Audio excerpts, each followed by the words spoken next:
Welcome everyone for today's quantum space-time seminar. Today we are very happy to have Diptarka from IIT Kanpur, and he's going to tell us about quantum quench, quantum quench, and symmetry restoration. Over to you. Thank you. Morning. Thanks for inviting me. Great to be here. So this is mostly work done with the student, and this will mostly we will be looking at quenches in field theories, but start with some motivation. Kind of setups that we'll look at will be taking starting with some pure state, essentially closed system. Start with some pure state, and then we'll evolve with the time dependent term. So for a certain point, this will be some other Hamiltonian. If we start with the eigenstate of the previous Hamiltonian, this may not be an eigenstate. And then this is one pattern where something is varied as a function of t. Then we want to understand properties of this. That's the basic setup. And by properties, the main questions we are interested in are these observables. These are now computed in this evolving state. We want to know one. So in general, these will be very complicated objects to compute because the system is non-equilibrium. So we want to know if there is some simple description will allow us to compute this. So simple description may have different versions. For example, sometimes energy is the only cause of quantity, and we are putting in a lot of energy into the system, and it's highly interacting. Then there may be an effective thermal description. And once have different types. Yeah. And then, but this description can also be observable dependent. So, for example, if I'm looking at so in that sense, this is a tilde sign. Then, if I'm looking at local operators, sometimes it turns out that this is a good description. Or if I'm looking at small subregions, then this is a good description, because then the rest of the region effectively is thermalizing that small sub. So globally, this cannot be true. In your cartoon, you're writing GC, so you have some critical. Yeah, so I'll touch upon that also. Sorry, the last equation, the sign depends on the initial state or the item set. Yeah, so there will be those dependencies are hiding in this effective temperature. So we have to solve the effective temperature by, so in ETH, we have been solved by equalizing the energy. Take this to be the Hamiltonian, and you look at the expectation value of the energy in this state and in the thermal state and solve for it. So that is what we will do in the quantum mechanics example first. So this is classically chaotic system, coupled oscillators. Two oscillators are coupled, and this has all the features of classical chaos after critical energy and for non-zero G.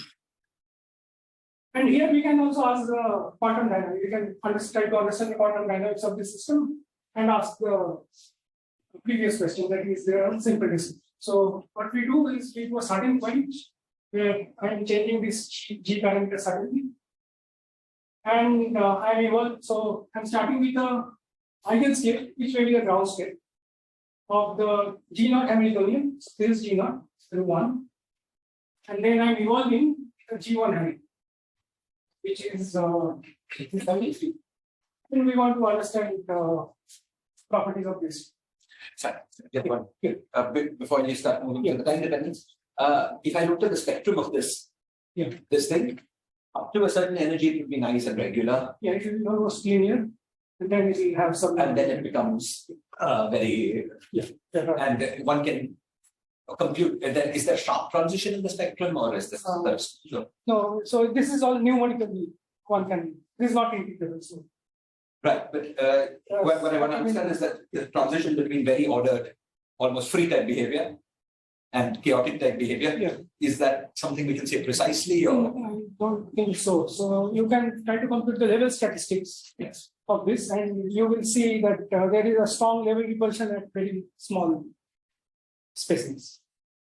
So in that way, there is some chaotic which you're developing after this is G is modern energy now. Oh, I see.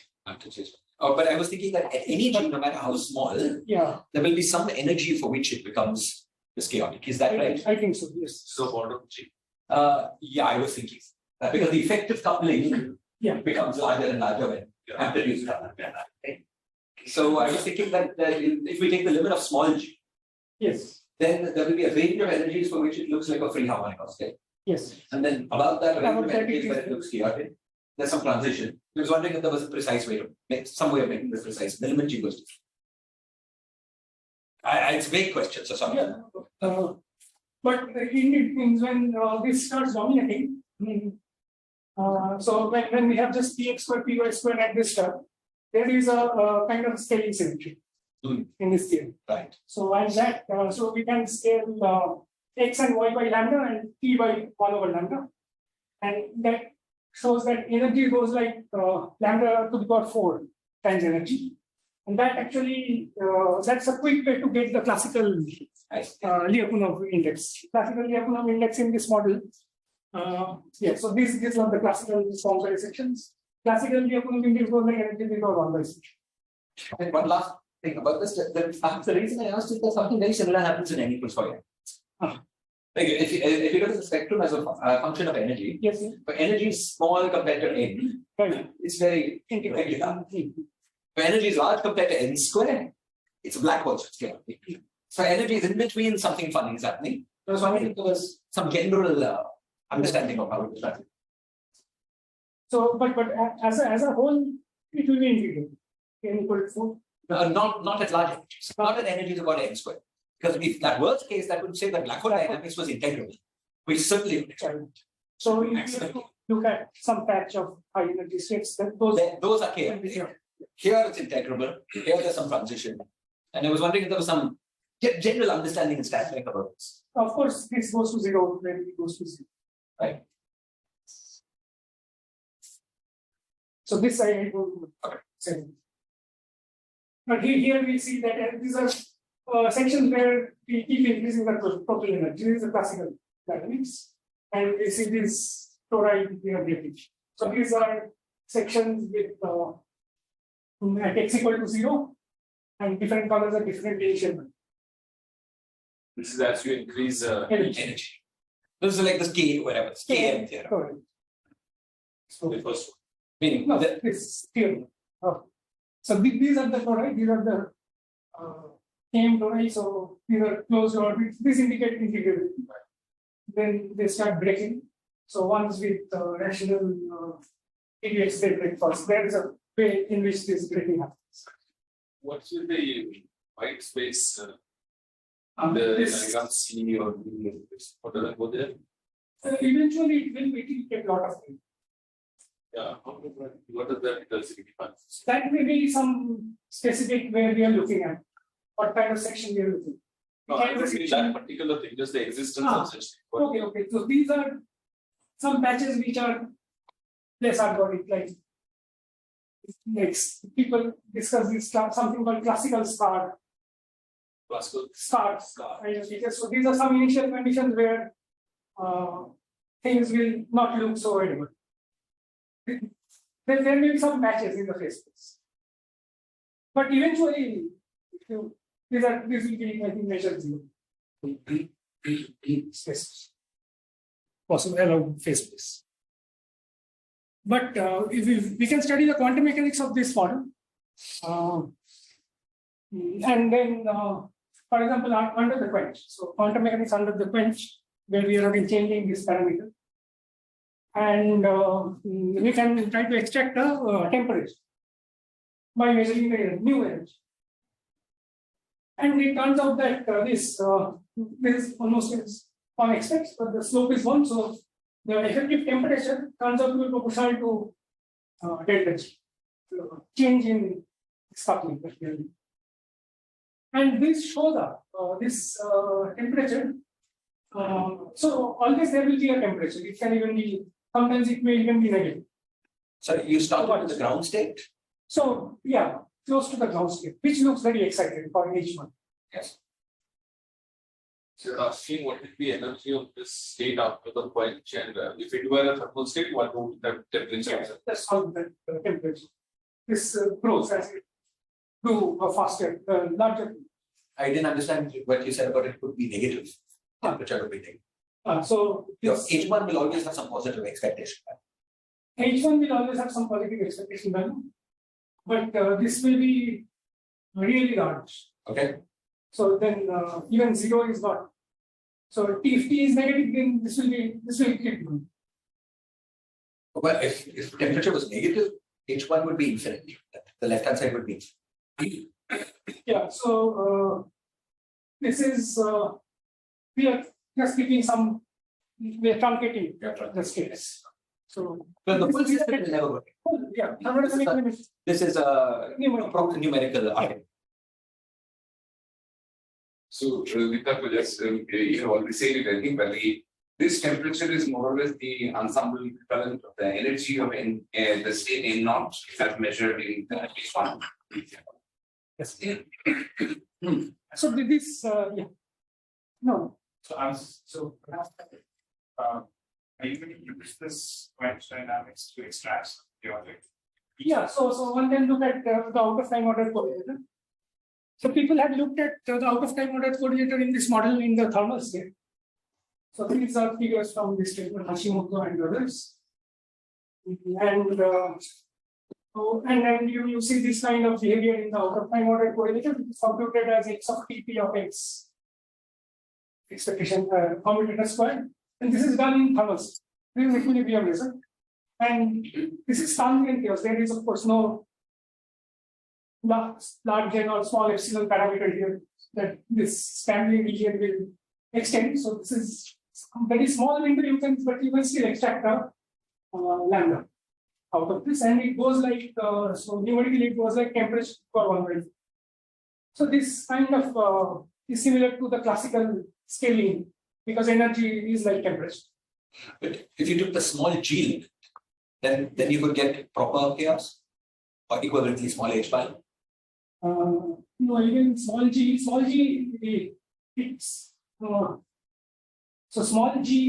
g limit will be for the thermal case. Yes. For the thermal case, Equivalently small h bar. yeah. I was thinking, like in the chaos bound paper, the fluctuation starts at order 1 over 1 n. over h. Here it will start like h 1 bar. over h. H bar. Yes. Small. And then grow until it becomes order 1. So if h bar small, then there's room for a long growth. Oh no. But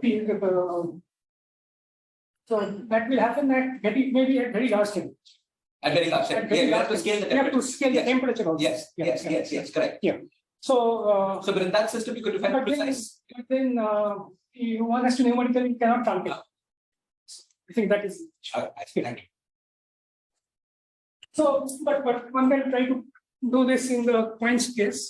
So we will just Heisenberg work this operator with the new Hamilton and take the ideal state of the previous Hamiltonian.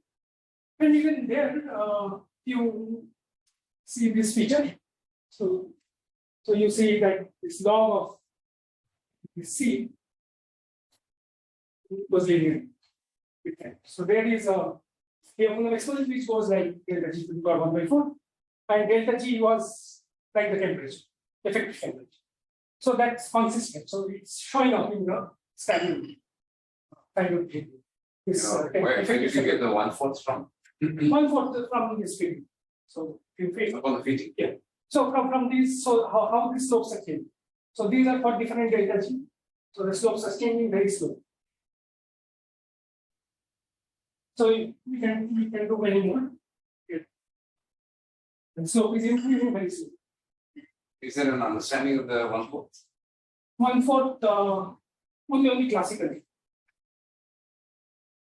Because classically it's like temperature to the power of energy to the power 1/4. And this is effectively how the energy generated scales. So it's like that. Why is that the right out of time model? You may look at other things, you will get the same. So we try to look at some other like x squared, px or yx p. So the picture of this is that at 0 you have inserted px and then you want in this quench then Yeah. So it's this combination. okay. Okay. It's a thing coming from the intuition of classical. Del by del x 0 of X of t. and square because you want to give them space kind of thing. I mean, you could have taken each one, I guess, taken the time. Yeah, numerically it was very difficult. You have to keep diagonalizing the Hamiltonian at every time step. Slowly. I didn't understand what I was just saying instead of in each Or it is a function of time for the cup. Smooth, not quench. Oh, I see. Not a sudden quench. Not a sudden quench. Smooth. Yeah, fine. So this also happens for critical quenches. This kind of a thermal behavior. This was pointed out in this very nice little article. Where again you model the quench to a criticality by a boundary state. And this boundary state effectively can act as a thermal state for many observers. No, wait, just are we still in quantum mechanics? We are in some no, now we are in field theory 1 plus 1 Okay. theory, and then we are going into a 1 plus 1 safety. And what is C? GC where maybe so for the free scalar field is will be the mass going to 0. I see. Critically meaning going to a conform. Fixed point. And then it turns out that these are not normalized states. It's like you start with the vacuum of a massive theory. Yeah. And then you change the mass to 0. That's what it is. Yeah. And then this temperature goes like the gap from where you start. Because it's the only energy scale. Because that's the only energy in problem. And this again shows up. It shows up, for example, in the say the half chain entanglement. So these are thermal values. So they saturate and eventually reach the thermal entanglement. And you can show it not just at the level of the von Neumann entropy, but also at the level of directly of the density. So you can compare the reduced density matrix of this boundary state and the reduced density matrix of this thermal state, and you can check that they are at some time range they are exponentially close. The exponential closeness depends on the state. roughly what is the saturation? Saturation time is so T should be greater than L/2, where L is the size of the substance. Yeah. So These plots are from the transverse field, I think. yeah. These plots are the exact plots. These are not CFT calculations. These are on times. The exact integrable answer. But then also, if you look at small subregion, so it's again observable dependent question. So if you look at a small subregion, it's equal to thermal. And this deviation from the reduced density matrix of region L of this state, boundary state, and if you can, there is a measure which is trace of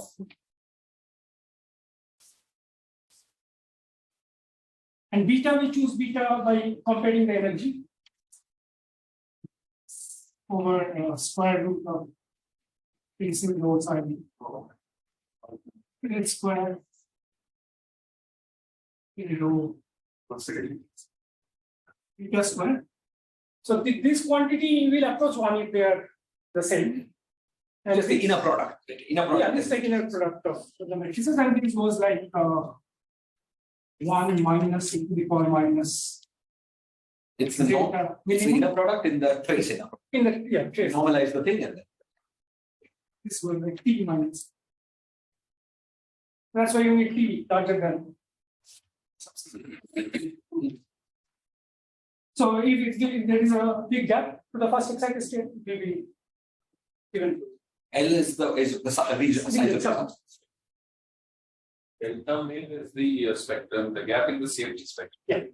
First. But the effective temperature doesn't enter in this time state after which I should expect this. Effective temperature is a function of the gap, which enters actually. I have not written, so it's here. The tau naught, the gap is. There is a 1 over beta. Yeah, there is one. There is a 1 over. And delta mun is the gap of the original quench or the first excited state. This is universal. So this is the first lowest primary. And this is just a number. It's like quasi-normal mode. Frequency. Okay. So this is that. So then there are also other things one can do. We can also solve this primarily. So it's difficult to calculate OTOC in a boundary state because that will map to a 8-point function. Everything will have images. But there was this idea on the Suchatan. You take two operators on the boundary, one in the one. So this is like a 3-point function which effectively can give you a Liouville growth. So you can do this calculation in this point setups. I will not go into the details of this. I want to move on to other things. But here also you will see that same temperature arising in the Liouville. If you assume that only large C beta sort block C use and you assume that identity block dominance. So there are many caveats here. And it's not settled. Even the Roberts-Stanford calculation, it also takes into account only the identity block. But you can ask why, what about other blocks? If you include other blocks, that can go away. So exponential behavior can actually go away. These entangled calculations on the previous slide, they can be done in replica ways. So in twist operators, you can have the twist operator correlators in the boundaries. That becomes a 4-point function. But there are other interesting things also which happen when you do smooth. So when you do smooth quench, especially near a critical point, there is breakdown of adiabaticity. So just one question. So here you are showing how is it that a state after the quench resembles a thermal state? Yeah, is there for a way, some observations. yeah, is there a way? So is there a way that it does not resemble a, what are the observations that go that? Maybe you talk about that. Yeah, so non-local observables. Like if I start looking at reduced density metrics at larger and larger subregions, then I will see that there is a huge deviation. So actually, this holds true. But see this behavior, I say this behavior holds true for by 2, but also this is to be smaller than the total system size minus C. Because eventually the entanglement has to come down in the closed system. Oh, I see. Okay. Yeah, these are closed units. But for smooth quenches, also the interesting thing happening, some kind of things happen. If you are near a critical point, you will start breaking adiabaticity even before reaching the critical. So less than or much less than? Intuitively, I would have thought a small part of a field theory will behave thermal, then the rest of it is weak. You don't need a parameter. But you say this is just. Yeah. So yeah, I think this is less. So this grows L by 2. The von Neumann entropy at the point of time, and it saturates, and it starts going down after L minus 2. So it stays at the thermal value. So it thermalizes sort of after after you wait some time so that the influence can spread between subregion, and after that it's sort of exactly. Yeah. Why is it so beautiful? Why is it so? Is this because it's a CFT? Sounds almost too good to be true. Sorry, what is this thing of influence? You see, Um, this part and this part have to be relatively tough. Yeah. That If can't, the endpoints of the interval Of of the- function. NCT term. so it can't happen at a time before there's time for information to spread from your brain. That's said by here. Yeah. But I think he's saying that once that time has passed, it's just exactly. That's Some more time. For some more time. Well, Till yeah, till it comes back. Go and hit the boundary and come back. Sort of that kind of thing, right? But it sounds that like as basically the thermalization is perfect. The minimum time allowed by causality, it does it. Yeah. And you're saying this is true for, but does this delta mean it's not quite like that? Yeah, and also another thing is that this we are approximating this by boundaries. Okay. So in general, the point state is exactly need not be boundary state. One cannot go to relevant operators which also has shown that. So here the point state is being modeled as e power minus 1 over gap HCFT acting on the boundary state. But one can keep adding more chemical potentials. So just more generally, suppose I take an eigenstate of some interacting system. Yeah, yes. If I look at it over a small interval compared to the huge size, it will look firm. Yeah. But that will have to be very small compared to the size. Yeah. There's no element of that somehow showing up. Much less than that. And please go on. So, but maybe also there is another issue that this measure may not be the right measure. But it looks like a great measure. Because Yeah. if it's zero, then it has to be the Yeah, but if you look at this measure, so we also looked at this measure, where this measure actually starts depending also on OP coefficients. So they're not equivalent distributions. Okay. So this is there is some universal power law growth as a function of the subdivision for this measure. Okay. Thank you. So if you understand this thing with the entropy going down. Huh. Why is it entropy? Why is it that it's No, because S of A is S of A complement. yes. So and finally pure state, if it's complete system, then it's pure state. Yes. So entropy has to be zero. Entropy of the full thing. Yeah. This is S of A, subscript A. Right? Yeah, but A becomes full. Yeah. Oh, that's the what? L is a- L has been small, L has been fixed in comparison to L, right? This is fine. Sorry. That is true. You're right. You're right. This need not be zero this time, but this will deviate from the it comes down usually. So, but yeah, you're I mean, right. another possible behavior just As a function- calculates to S of A thermal state. And stays that way. Yeah. So why is it going now? I mean, I don't know what will happen. It deviates from the thermal answer after this time. But I don't know the universal answer. Okay, so Cardi's paper is based on some this graph Yeah. has several idealizations.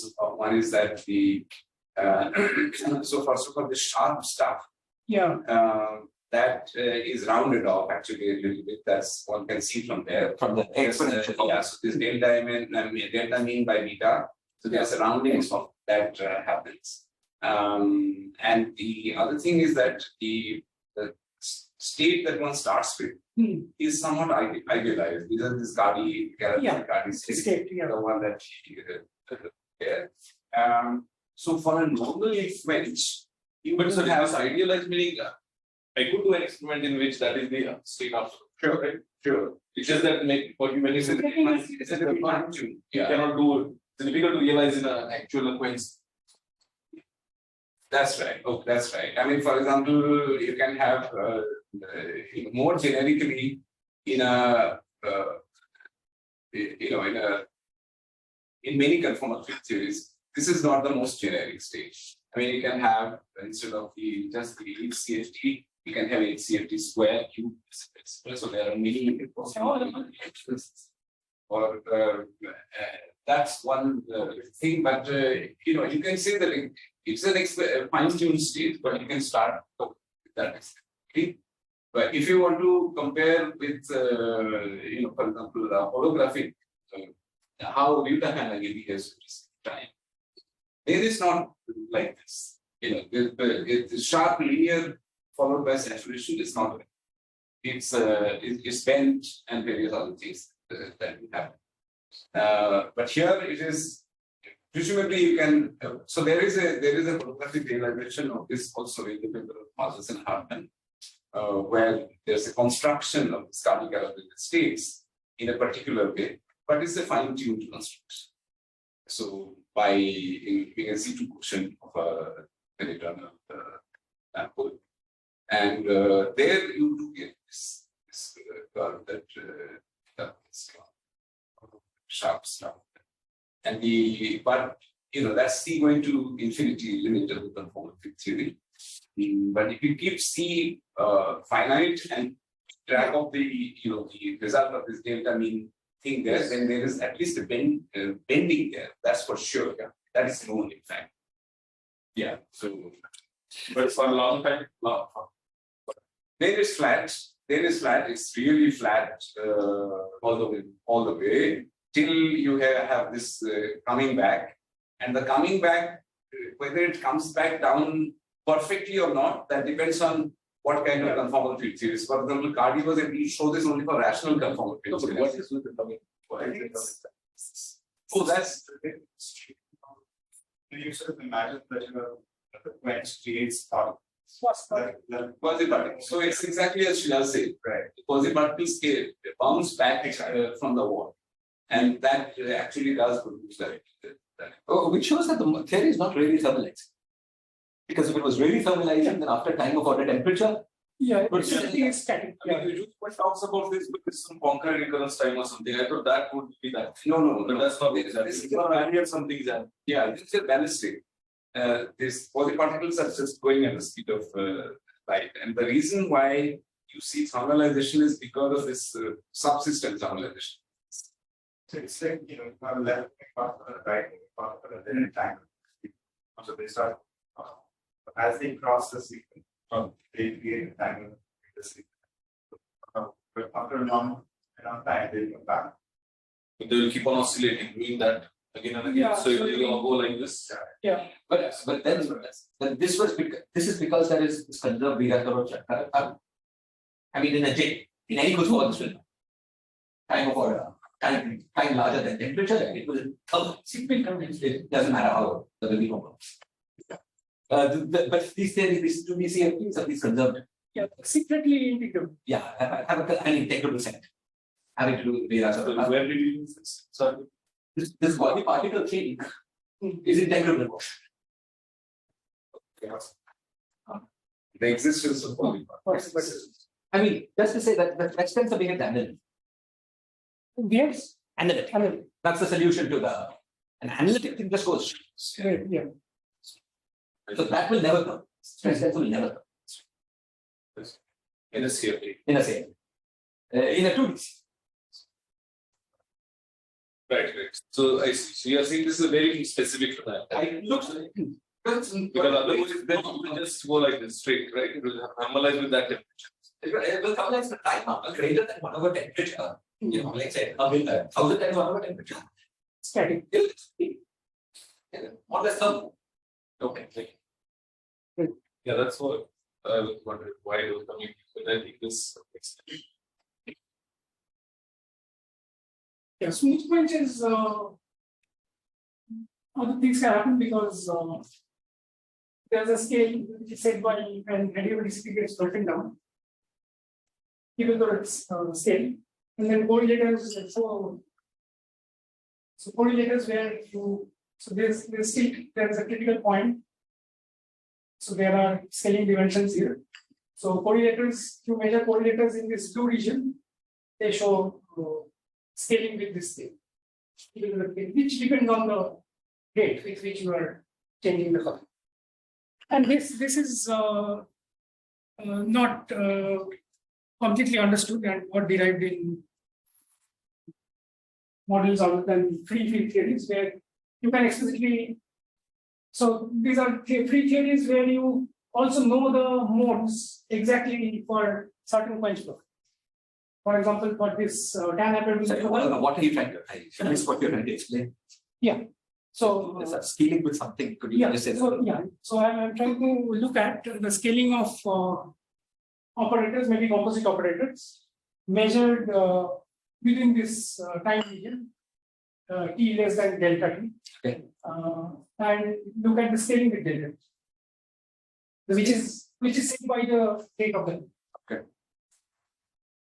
And which you can do in the free field theory for this kind of profiles where you know these exactly. So these are ingoing modes, so they become e power minus I omega in t, and t going to minus infinity. And you can just compute them. Say for example, you compute the phi square operator, you will see a scale, which is consistent with the Kibble-Zurek scale. There is no conformal symmetry in that. No, this is in that regime. So there is. So if you scale really fast, so there are two regimes actually. There are two regimes. So one is for delta t inverse, the rate of the quench has to be less than the cutoff scale. But if it is even faster than the gap, the initial gap, this is where there are no scale in the system. So here everything gets detected by the initial. So this is the fast scaling. One can derive these scalings using, so this is understood. So one can derive these scalings using conformal perturbation around this inbuilt space. So it's scaling. What is scaling again for what? Scaling for observables which are measured in that time. I see. So because the scalings have information about the critical exponents of this. So that's why it's very useful. But one can do the scaling. One can look at this for delta t inverse less than n. So, but now some observable before we know what it's going to be, before you start the thing, and well after this, because it's thermalized, we know what it's going to be. So it has to interpolate from here to here over this time. Yes. Doesn't that more or less set? It doesn't. You're saying it doesn't do it linearly. It doesn't. It does it like some power. Yeah, which depends on the critical exponents. Some universally. This here one can use just Fubo formula around the safety and get the answer. But here this is the Kibble-Zurek, which is slow but still near enough to the critical point to break any of this. What is Kibble-Zurek? Kibble-Zurek. This regime. It's what? Kibble-Zurek. Kibble and Zurek. So this is the stuff that appears when your quench goes to a gapless situation, so that the idiomaticity is always violated. So Kibble-Zurek said that let us split the time development into two regions. One is where the idiomaticity is violated. There they use some modeling of this thing, like the Landau's in our model, and the other one is where you can use idiomaticity. So the time-dependent state more or less hugs the eigenstate of the time-dependent Hamiltonian, but in the middle you have to do something. So that had idealizations and approximations and so on, but later on people will have done. But still not understood to meaningful generality. Yeah, that's right. So there have been some numerical works in this thing, and Diptarka and Schmidt and company, they have done some very nice work about the kind of scaling that can actually happen and the role of this. Yeah, I mean the ultra power. So and just if you go back one Yes. Oh, where was GC in this? GC is here. So now it's different from what you had before. You're not going to a conformity. No. You're going from positive mass to anything. But as soon as I'm inside this region and I stop here, I will be seeing this. As because just here, as soon as I'm in here, adiabatic perturbation theory breaks down, I inherit a scale. And I look at fixed time observables. Okay. And that shows this. But in this graph, it's like you take fermions with positive mass, you go to fermions with negative mass through zero. Yeah. That's In this the example. Yes. So the fermion example can be seen. So one can just do it in the terms of serializing model. So and Jordan linearized to free fermion, and then you can this simply tune the magnetic field. So one is the massless fermion. So you go to one with different amplitudes and different rates. Sorry, and just going back to what Gautam was, so there will be a region where your rate of forcing is larger than the time scale set by the effective mass near GC equals 0. Yeah. Okay, in that region, you would imagine that the mass is irrelevant, so that you're forcing effectively a conform. Yeah. So is that roughly what you can do? That you sort of glue adiabatic behaviors with conformal behavior? Yeah, so here, this is what we are doing here in this plot. Nice. So this is conformal behavior. Nice. And this is this Kibble-Zurek. And then it goes to adiabatic. For Kibble-Zurek, there's a third range. There's conformal, there's Kibble-Zurek, and there's And adiabatic. okay. Kibble-Zurek is between conform. I see. Yeah, and this is silent. Kibble-Zurek was a bit too crude. Yeah, it makes was the modeled by the linearly changing of diagonal is in the hand. the line of inner. So And it's just linear. So it's like the flat, linear, flat. This is how yeah. So Kibble-Zurek is some time region, right? So in the Yeah, previous graph, it is the one that is Kibble-Zurek is the time region and also valid for rates in this region. Slow, Look fast. fast, but slow compared to this. I see. Yeah, if it's too slow, then adiabatic.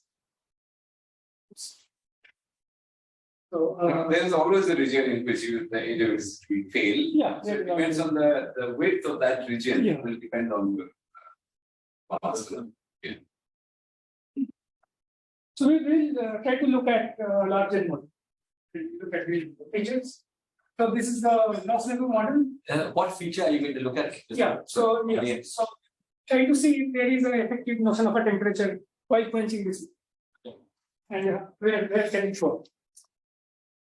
So so this model there are large number of flavors of fermions, and it's 2-dimensional, but it has a lot of attractive features.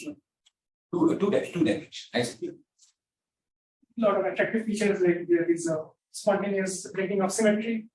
So the cutoff appears here. So there is dimensional transmutation. There is asymptotically free. This thing. The symmetry is Z symmetry. So the pivot side turn actually goes to minus pivot side under that symmetry. So that's why the mass turn is not allowed. By symmetry, but it gets generated spontaneously if you integrate out the functions. However, one can also study the thermal version of this theory, and there one can see that there is a phase transition between the symmetry broken theory and the symmetry. There is a critical level, which is again set by the cutoff appears also. Please say again, what was it exactly? Z2 was psi going to gamma 5. Parity. Yeah.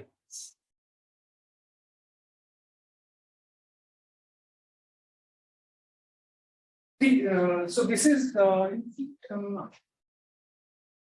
cyber psi will go to cyber psi goes to minus. Yeah. That's the usual statement that mass, which is goes to minus mass under that. Yes. Tidal. Yeah. Yeah. So these are classic results. So what we want to do is to make this G time dependent. So if we make this G time dependent, of course, we have to go to the Schwinger-Kelly's contour, because we don't know what the final state is. So compute in coordinates. Close the contour. I'm sorry, Diptarka, I really should know this model, but somehow I'm more familiar with the three-dimensional model. Yeah. So you said that the finals theory has a mass gap, Yes. and so what are the excitation? What is the first excitation? Is that just like a massive fermion? So there are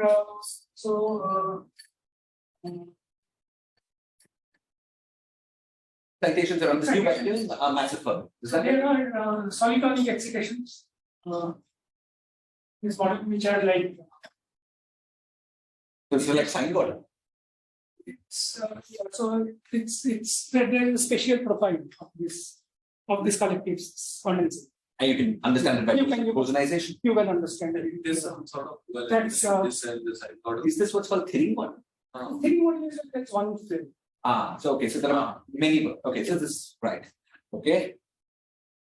So- Sorry, just to get a sense Yeah, of this thing yeah, first. So, first thing, for the fermionic excitation, in the new vacuum, if I act with the fermionic operator, Yeah. that will create a massive excitation. This is right? Yeah, this is, And that mass is given by. it will be some, all masses Yes. are functions of that. Yeah. All the masses of it. Yeah, you can write down a gap equation and solve for the gap Okay. equation will be the mass basically. Right? Yeah. One of the parameters. Okay, fine. So these are some of the excitations. What is the lightest excitation? Are these fermionic excitations around the vacuum the lightest excitations? So this is so you mean is there anything how close are they to this? No, I'm asking a very crude question. It's not not a deep question. Just to make sure that there's the vacuum. Yeah. And the first excitation on the vacuum is one fermion. This is correct, right? Yeah, this is right. This is right Even and the mass of the sigma particle Yeah. is of the same order. So this sigma is like sinus.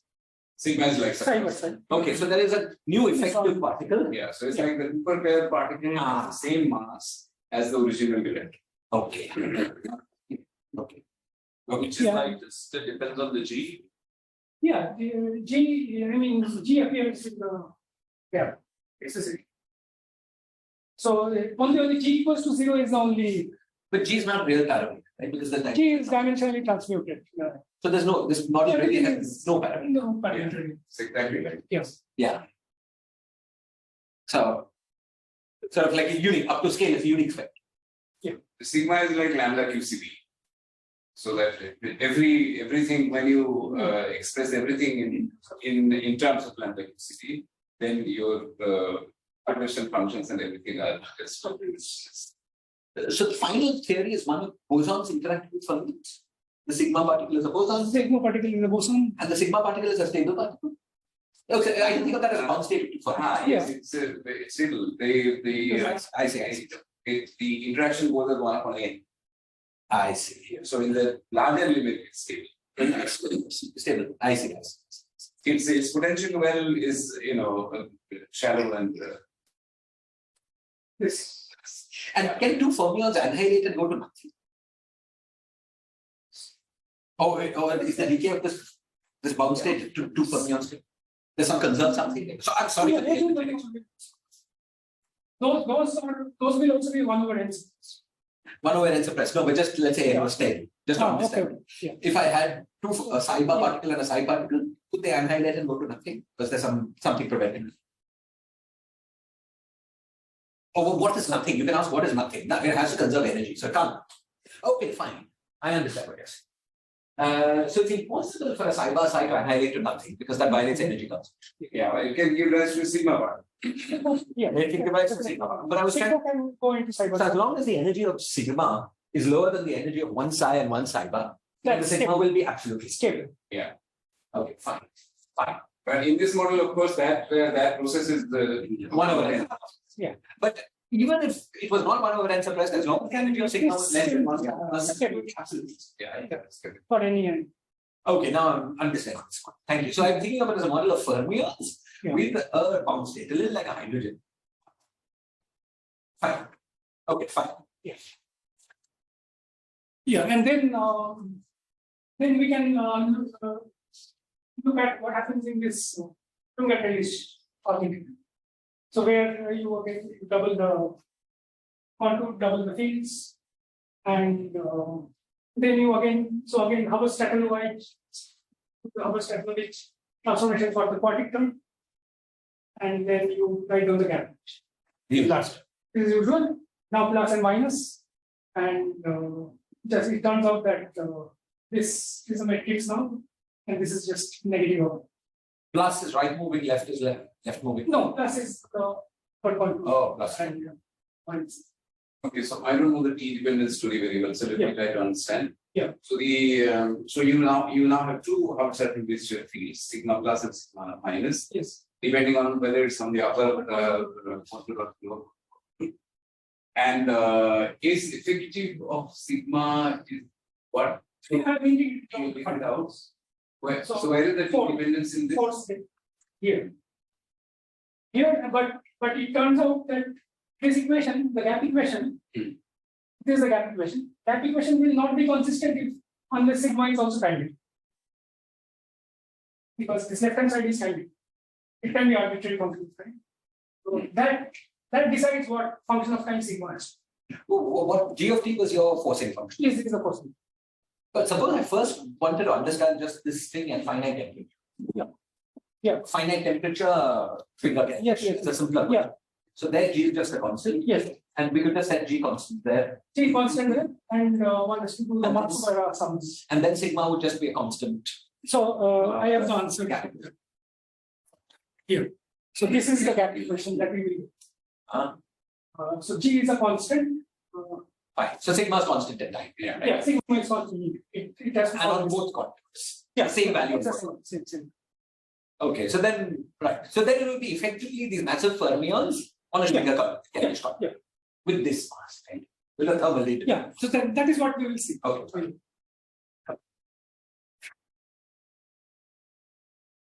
So we have to solve this equation, but this equation, this is known. This is the forcing function. This is unknown. Sigma plus.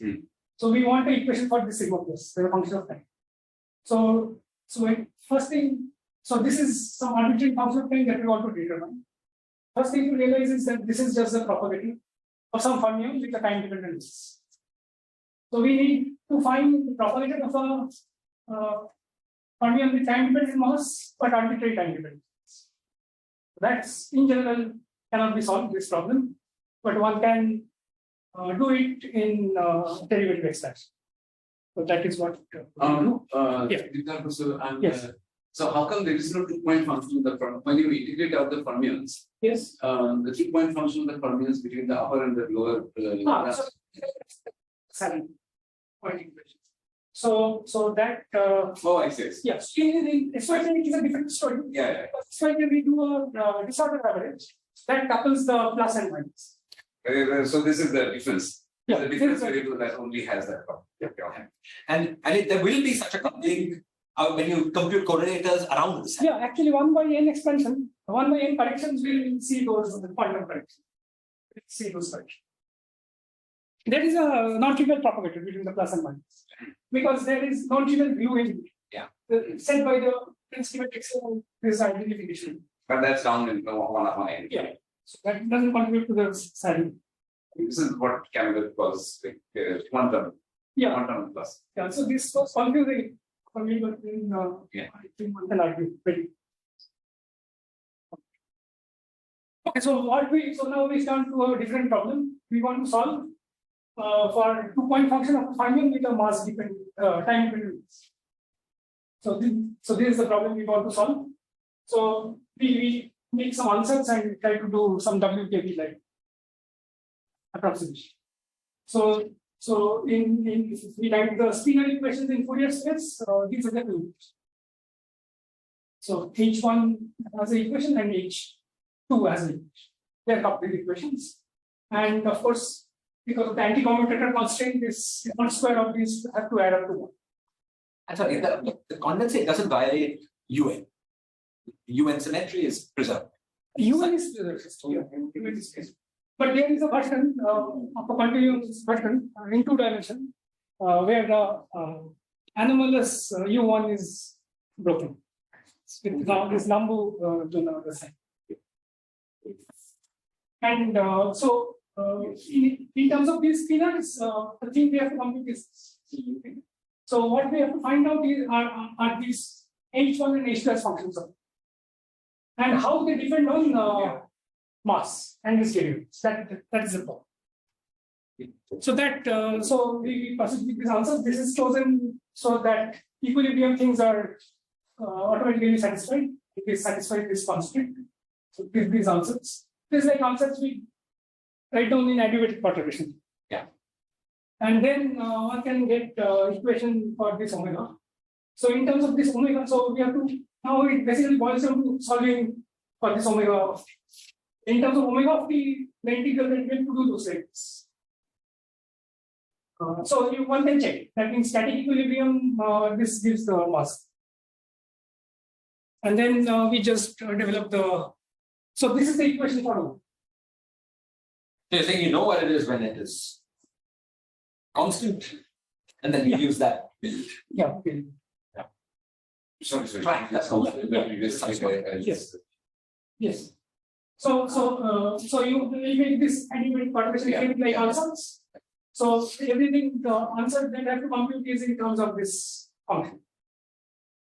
Yeah. Omega k of t. Yeah. And now we have to find the equations for omega k of t from the gap. Okay. So this is the static. So this is the equation for omega k. So this equation, so here m is a function of I've used m for this auxiliary term. M is that arbitrary function of time. So this equation depends on m dot like derivative of m. And this is a non-linear equation of omega or phi function. You get a differential equation from the gap equation from this equation. You know it is in terms of h1 and h2 and its derivatives. h1 and h2. So, but this will not work near the conformal point. Right? Exactly. So we can't get the first thing. Oh, yeah. But we can get something like that. Yeah. So if we do derivative expansion, They're doing a derivative expansion. derivatives. Slow Yeah. in units of the mass. Yeah. So this is the leading term is the static thing. But now this m is also a function of time. So this is set. This is still a function of time. And then this is proportional to m dot square. First order term is 0. Second order term is m dot square and m double. That is the right epsilon square order in this derivative expansion. And so then you just then you can integrate all those terms with a finite cutoff, and you can look at the mu. So now, so these are the results of the pneumatics. And so I missed what initial state and final state. Initial state G is constant. Constant, and you were in some state, or it didn't matter. Yeah, ground state. Ground state. Ground state. And final state is whatever it Yeah, goes to. whatever. And G, so in terms of G cannot be, I cannot take, I ideally want to make it pass through 0. But pneumatics seems to break down. So I have to, because I have to check at every step if the derivative extension that I'm doing is valid with the solution that I get, pneumatic solution. That cannot, that breaks down if the final G is too. So you're doing numerics for what? Numerics for, I'm solving now for sigma. This is the equation In the for sigma. derivative expansion In or the derivatives. So that's why this is only terms still sigma dot square and sigma double. actually numerically you can't solve the integral equation. Or just directly. No, I could not. Maybe someone can get it. So here this G, manual and the initial both are either positive or both. Don't want to do 0 or what? Yeah, no, numerics. You would like to be. Yeah, I want. In this case, then this is Here, both in this positive case, or both positive. So corresponding to this value, this is the gap, and corresponding to this value, this is the gap. And if you solve, you will see that it trends. So it goes from one to the other. But it depends on how you are going from one to other, and it depends on the amplitude. So now the interesting. Wait, I didn't answer. Yeah. How did you go through the 0 for that graph? No, there is no 0. Oh, so I see. Yeah, This is what. yeah, 0 is yeah, 0 is here. Okay, fine. Yeah. Yeah, but if you increase, while being in the derivative expansion, if you increase the rate, Derivative expansion will fail. yeah, but before it fails, there is a regime where symmetry gets restored. gets heated up enough so that it restores the temperature. So these entities are being slow. So if it is slow, then it tracks. These red and green are tracking the adiabatic values. This is slightly faster. There is a critical transition in the rate where this smoothly goes to zero. But I think approximately it doesn't reach zero, but it indicates that it goes very soon. I'm not understanding this. Your approximation was based on tracking the local. The zeroth order term in your approximation was tracking the local value of the mass. Yeah. And the local value of the mass was never zero. As a function of time. But suppose we fix some g. Yeah. Then at any g, the local value of the mass was something. Something, not zero. Or not zero. Now your approximation starts, the first term is tracking that. Yeah. So now the only way you can go from that to zero. Symmetry restored is the mass is zero, right? Yeah. The only way you can go from that to zero is if the derivative expansion breaks down. Because it would have to be that some higher order term is as important as the zeroth order. But because the zeroth order term is what was giving you your mass. that is right. Zeroth order term is giving me the mass. And if you're going to say the derivative expansion tells me the mass is zero, then it must be that some higher order term is as important as the zeroth order term. But usually when that happens, even higher order terms are also as important. So derivative expansion is not valid. So we right. So there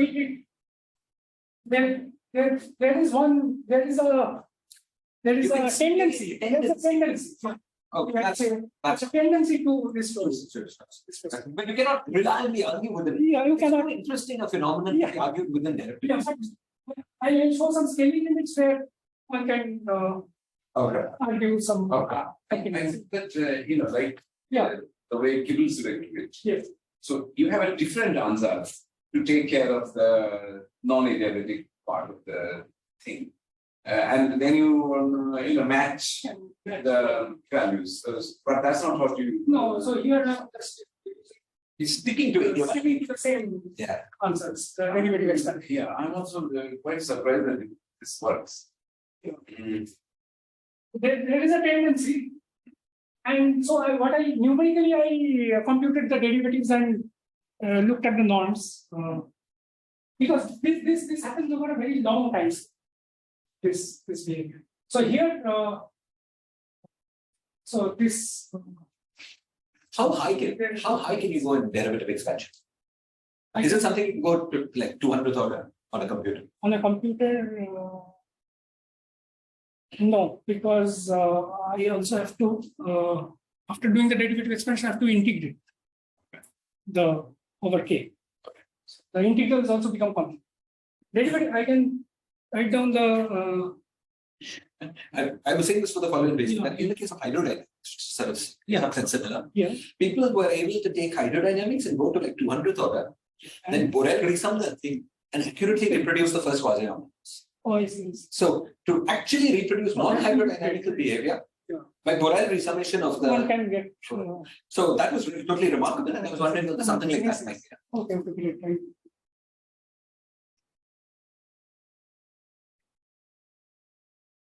But this is Yannick's. Yeah. It's amazing. Yes. Like, why didn't go on there the first person? This is happening with some integral. No, it's not integral. Oh, and it's not obviously. It's a black hole. Yeah. But it's just the day that just a feature of the perturbation theory that perturbation theory is often more better than you would expect. Information. Once you can resum. Like the first pole, the first singularity in the Borel transform. Yeah. They compare that with the first quasi-normal polar mode frequency. Bang on.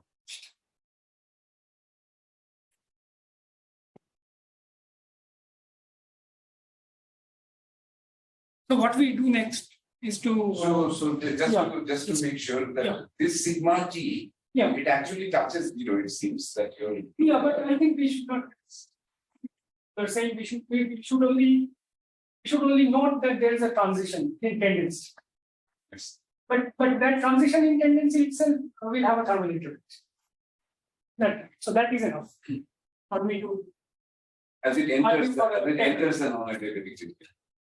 So I'll just show what. So it turns out it is better to think of the quench in terms of the parameter which is mass in the equation. So instead of changing G. Oh, maybe I'm saying it wrong. There's one. Yes. Even at constant thing, there will be a temperature that is large enough so symmetry is restored.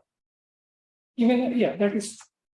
So maybe what you can do is reliably track, even adiabatically track the temperature. That is what I will do.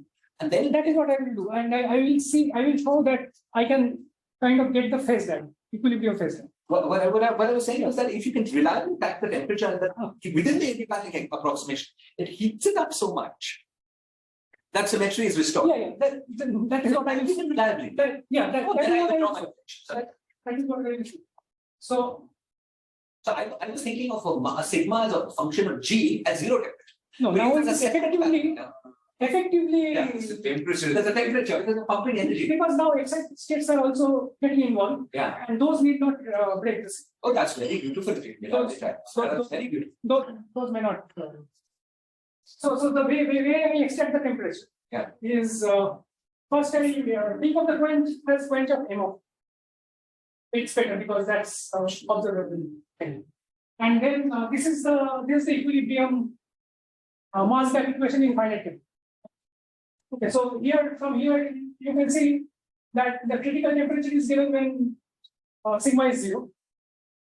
So sigma is 0 meaning this f function is 0. So the critical temperature is pi e power minus gamma by. This is without quench, this equilibrium thermal Yes. thing. And this is a critical temperature. This is where symmetry is restored. Yeah, this is where symmetry is restored. What is gamma again? Gamma is Euler Mascherano constant.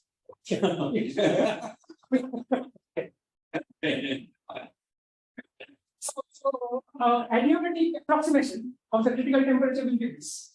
Yes. Where I just change n to m of t. But now we are solving for the sigma of t. So we can extract out a beta of t, effective temperature. No, that's what I wanted to understand. How do you extract out the effective temperature? By solving this equation.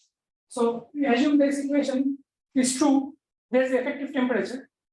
Assume this equation is true with some beta as a function of time. Okay. And solve this equation. So we are calculating this sigma as a function of time. So this is like instead of comparing energies, I'm comparing the mass gap. No, I didn't understand. Sorry. I mean, you could have just tracked the zero temperature mass. I didn't. Please explain again. How do you? There are two things you have to keep track of. Yeah. So this is one thing I'm keeping track of. Critical temperature as a function of time. Yes, that's also changing. That's easy. Yeah, that's thing. Because you know mass is a factor. Then I want to model this quench with a thermal system, with a thermal calculation. So and in thermal I know that this is the mass gap. Yes. And then so that tells me what that thermal system's temperature will be. Like for example, when I was comparing energy. Sigma of T was calculated with. Sigma of T is calculated with the quench, with the derivative expansion. Correct. So No, but what do you put as zero temperature. Zero temperature. And then so you do this calculation for zero temperature. Ah. Using that And plot that time into this dependent equation temperature. to figure out the time. So sigma of T then gets corrections away from the zero temperature. Yeah. And you interpret that correction thermal. as their being temperature. Now, but then that will be a very small temperature. Sorry, So Diptarka, you could take. So you could do this again and again, right? Yeah. So now with that temperature, you can compute sigma T again. Shouldn't it go like that? Because otherwise, it's not quite consistent. Right? Self-consistent. Self-consistent. Yeah, that I have not done that. Right. But he's doing like a small expansion. So what he's doing would be valid if small. Changes. But maybe what you're saying would be more. More accurate. Yeah. But is it easy to compute sigma T at some temperature? Yeah. I mean, easy. Same, Yeah. I mean, same kind of thing. Yeah. It's So this is what happens. So this red line is the critical temperature as a function of time. So this also has a time dependence. So even though it appears flat, there is also changing as a function of time. And these red and green ones are the ones which did not restore the symmetry. So are these red and green? And your pumping is fast compared to the mask. Pumping is slow Compared to the masking. Then it's hard to believe that will okay, but near zero. Near zero mass. Okay. Easy. Nice. Yeah. And these orange and the blue ones are the ones which have this tendency of and you see that they cross the critical temperature if you zoom. Very interesting. So indeed means this thermal picture. You can do just the zero in principle. You can just do the zero temperature quench and map out the phase that the final temperature. Because you know which are the ones which have the tendency, and then you just look if they are crossing the critical. If you could argue that your adiabatic approximation was correct all the way, meaning that there's some parameter which justifies it all the way, this would be really quiet. But you doesn't sound like you have such an argument. No, Yeah. I don't. Maybe yes, along the lines of what Abhijit was saying. Yeah.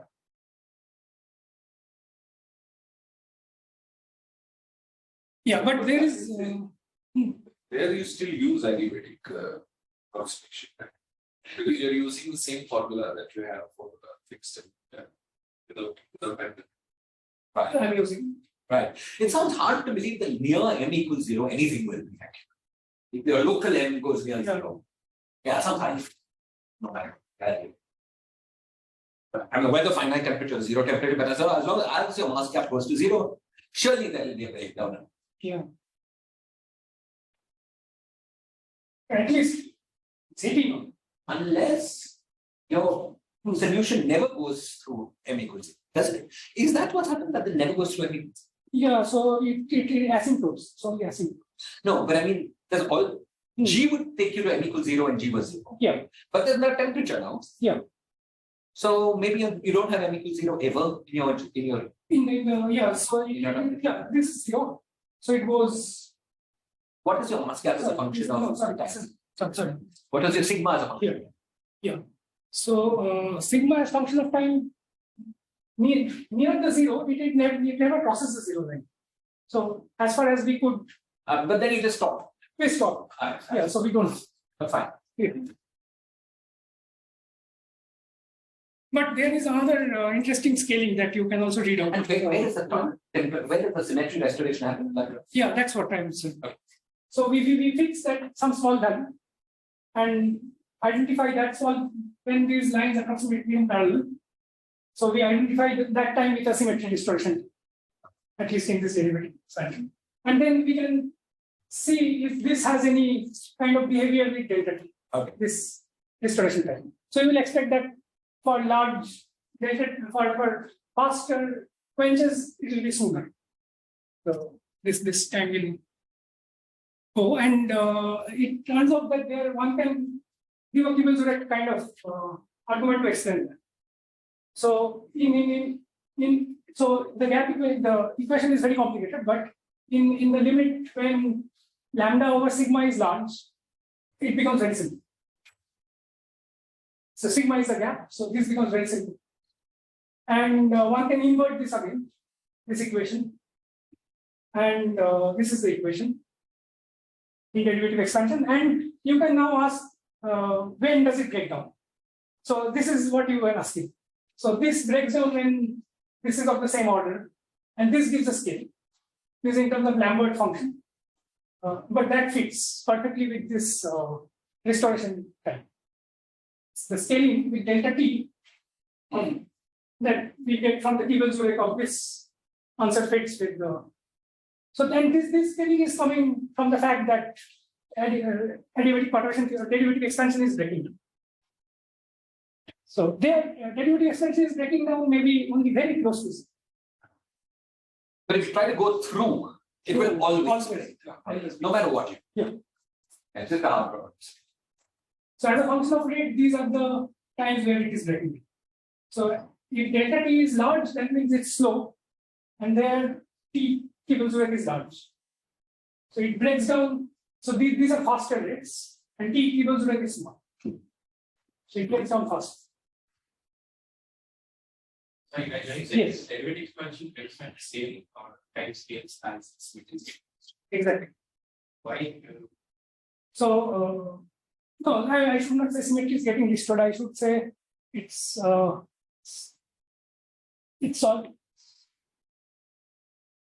There's a tendency of symmetry distortion, and it becomes as small as we can trust it. It's as close to being symmetric as we can trust this calculation to be.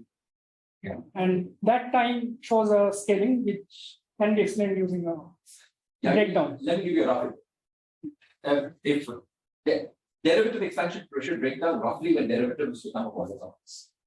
But when derivatives become a quarter of the mass, they start pumping energy into the system, whose scale is given by mass. That is the same energy scale at which symmetry rests.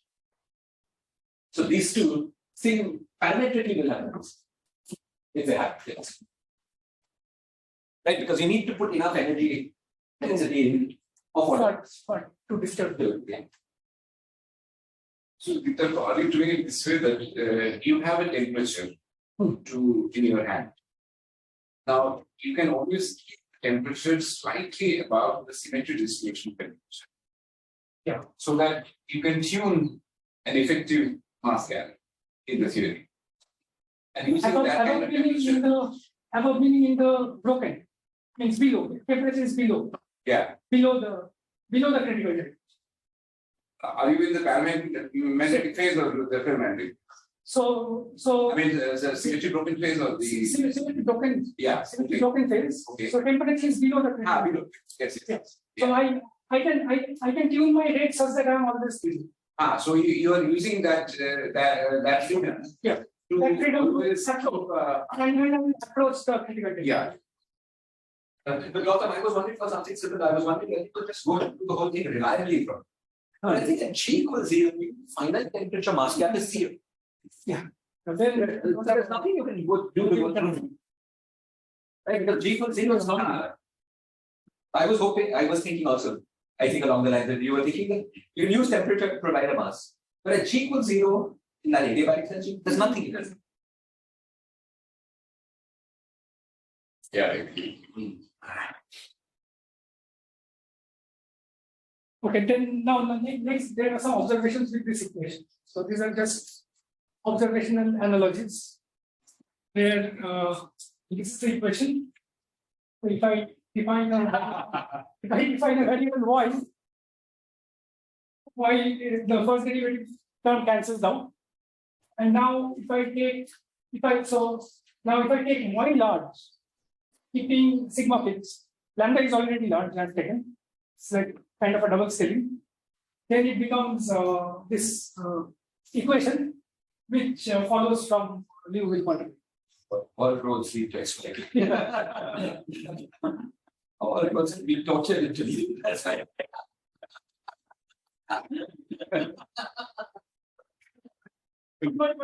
But there's some use to this. Because you people have written down the wave functions, normalized wave functions called Liouville quantum mechanics, and you can calculate the probability as a function of energy, and you will see that probability is high at low energies for sigma going to 0. So some kind of some hand wavy analogies. Okay, same physics also arises as so this is the U1 symmetry. Case in the Nambu Jones model. So where there is a U1 symmetry which gets broken. And here there are these two terms now, psi by psi squared and also psi by gamma phi squared. And here so you need to introduce two scalars, two kinds of condensates, and it's better to combine them into this rho and theta. Presence of a non-zero theta indicates breakdown of CP. But in quench you find that CP gets broken because you are breaking T. So this feature is there. And again, there is this tendency of symmetry distortion. This rho also goes, and you can get the same things. So conclusions. So sometimes effective thermal description is useful in certain physical situations. Large NJDs are useful because you don't have to worry about this plus minus correlation functions. It is important, of course, to understand the 1/n corrections to knowledge, which we are not looked at. Derivative expansion, of course, we cannot access the past steadily. And totally claim that the symmetry has restored at the time. That it will be interesting to know if there are other fixed points nearby. Another interesting computation related to what I was talking in the beginning will be to compute the OTOC during the quench. So people have calculated OTOC for other than SYK, people have calculated it for the ON model, but it goes like 1/n. The Liouville index goes like 1/n. It's not maximally chaotic, it's temperature raised to the power some number which is less than 1 and over S. That is will be the same. Lambda, yeah, it probably will be the Ascend. It's just 1/s. yeah, but one has to then understand the 1/n. Yeah. So that maybe Yeah, one has, but you will get the same. I think It's just B3 pi. Thanks. And there is by Ansuman and Anirban, there is a deep then construction of the gross level model where you have it arises in D4, D6 intersections. So 1+1 intersection and gross level arises in those intersections, and the coupling is set by the separation of the D6 bar. Right. So it will be like moving them around, and checking if there is a. So I think Ansuman and Anirban looked at how symmetry gets broken in this setup and restored also. So it will be, maybe one can try to get that here. And then there is another model where you have a symmetric chemical potential. So this psi dagger psi is allowed by symmetry. So you have a chemical potential, and this is the phase diagram. So this is interesting phase diagram. So temperature and chemical potential. So earlier we were on this line. So this is the critical temperature, e power minus lambda. And but now, as a function of chemical potential, there is a first order phase change. What is the condensate? Condensate is the same, psi versa. Not psi but opposite. No, psi versa. Okay. So, and so this is the line of 0 sigma, but actually it doesn't dominate here. So here symmetry is broken. There is a first order transition and also a first order transition here. So it will be good to map out this thing. So right now, but the equations are complicated, but we can work participatively in mu. Wait, you're saying this equilibrium has not been done? Yeah, equilibrium has been done by mu. So why do you mean it would be good to map out this thing? Map out this thing using quenches. Yeah, using quench dynamics. So we can get this part of the diagram. Because we can only do perturbation in mu. So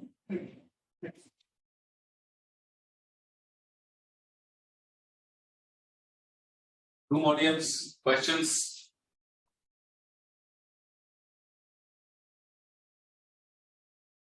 Questions? Psi dagger psi does not condense at all. Is that right? yeah. So we I forgot.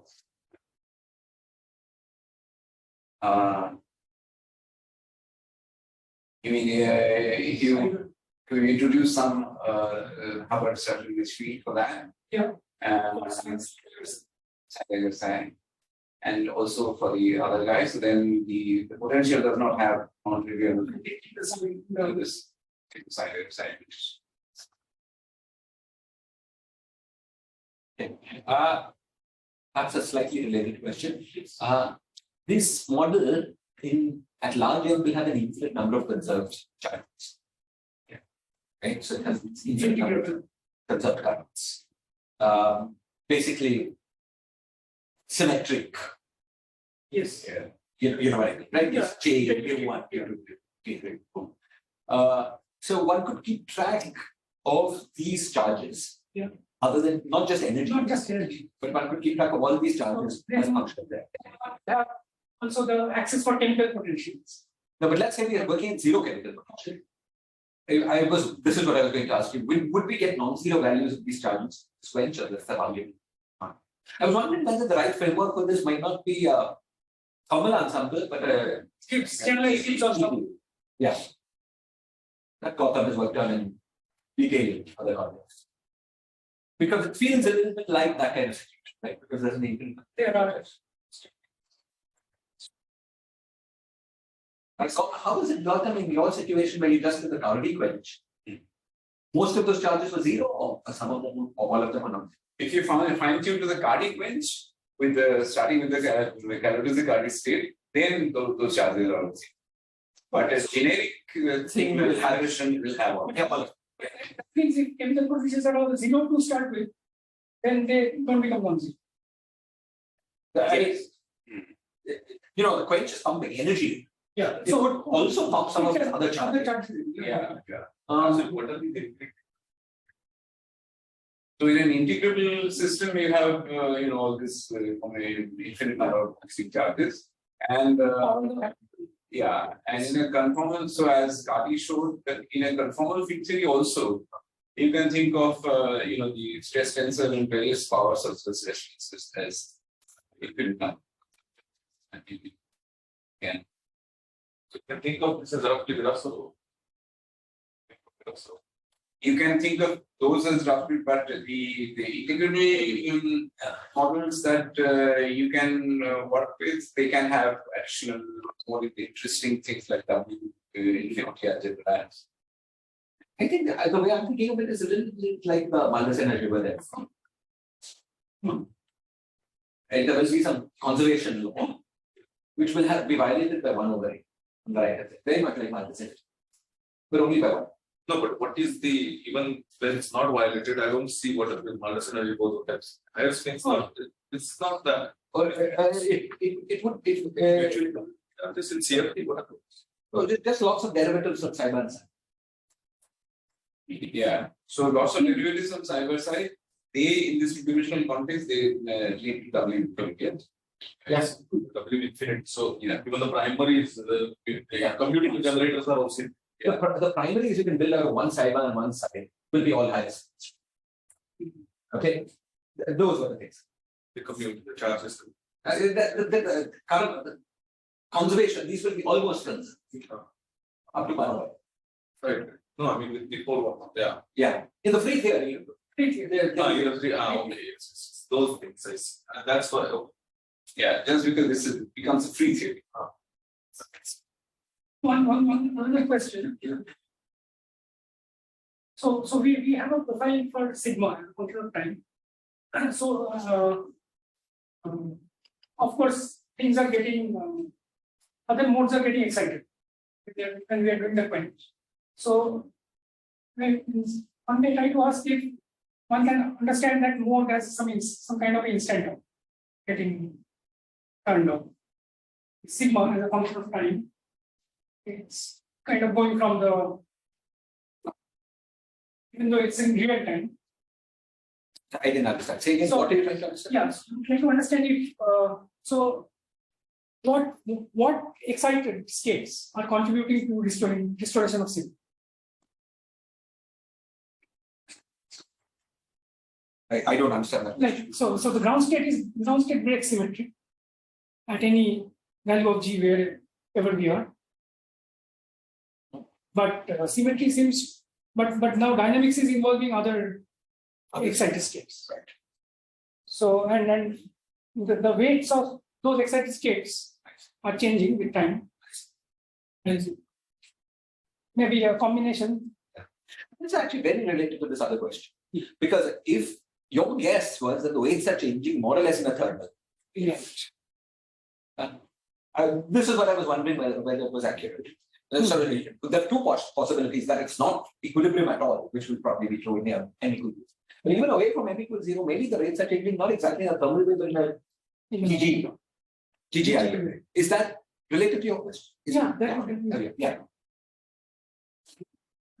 But also, I was thinking if there is some non-perturbative instant on modes which are You want to keep track of each state. fixed state possible. Because instantons we think of as taking us from some of these minimas to some other minimas. There is a paper by Krauss and who studied instantons in time-dependent potentials. Just double the I'm studying in Kanpur. So, expect all the yeah, free streaming. I think so. Yeah, At least a lot. at least in large. But now will it for free stream with mass with the velocity set by Yeah, the so it's not straight line. Yeah. There is a slope, depends on the right. That can be done. that calculation. So you can using replica tree or using modified Hamilton. Yeah.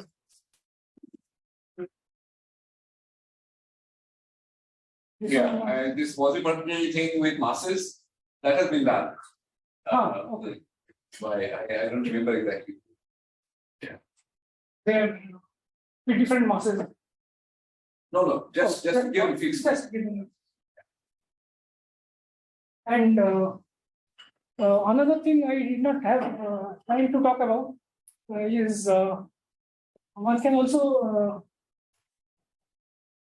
look at how operators get mixed while quenching. So that